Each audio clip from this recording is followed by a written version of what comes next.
কোরআন স্পষ্ট হওয়ার পরে যুগে যুগে কারা রাগান্বিত হয়েছিল, অস্বস্তিতে ভুগেছিল।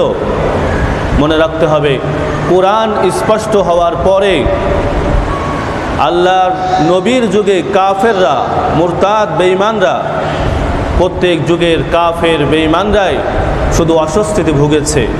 অতএব কোরআনের স্পষ্ট বাণী শোনার পরে রাগান্বিত হওয়া, অস্বস্তিতে ভোগা, এটা কখনো মুমিনের আলামত নয়, এটা কাফেরের আলামত। কোরআন স্পষ্ট হওয়ার পরে অস্বস্তিতে ভোগা, এটা মুনাফিকের আলামত। এটা কখনোই কোনো মুমিনের আলামত হতে পারে না। স্পষ্ট কোরআন আসবে তো তার সামনে মুমিন মুসলমান মাথা নত করে দিবে। এটাই হলো মূল কথা, এটার নামই হলো মুসলমান। এজন্য আমাদের সব সময় স্মরণ রাখতে হবে যে আল্লাহর কোরআন, রসুলের সুন্নাহ স্পষ্ট হওয়ার পরে আমার ভিতরে যদি ক্ষোভ কাজ করে, রাগ কাজ করে, বুঝতে হবে আমি এই মুহূর্তে আর মুসলমান নেই। মুহতারাম হাজিরিন, আল্লাহর কোরআন এবং রসুলের সুন্নাহর কাছে সব সময় আত্মসমর্পণ করতে হবে। যদি আমি জান্নাতে যেতে চাই, দুনিয়াতে যদি কেউ আপনাকে 5 কোটি টাকার অফার দেয় আর বলে যে আমি যেটা বলবো তোমাকে সেটা শুনতে হবে, মানতে হবে, তো আমরা সেই 5 কোটির জন্য, অল্প কিছু টাকার জন্য নিজের জীবনকে বাজি রাখি। কিন্তু আল্লাহ যখন শর্ত দিলেন আমার ছোট্ট যে জান্নাত সেটা হবে এই দুনিয়ার মতো 10টা দুনিয়া, তাহলে যাকে আল্লাহ বড় জান্নাত দেবেন কত পরিধি হবে তার। আমার এই জান্নাতে আসতে হলে আমার যেই বিধানগুলো আছে এগুলো ফলো করতে হবে।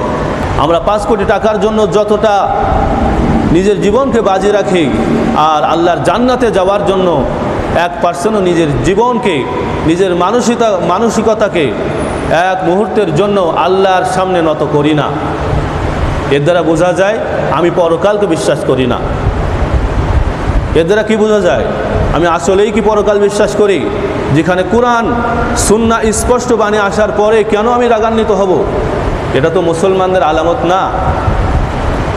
মুহতারাম হাজিরিন, এজন্য আল্লাহ জান্নাতে যদি যেতে হয়, আমার ইসলামের যত বিধান আছে সমস্ত বিধানের সামনে মাথা নত করতে হবে।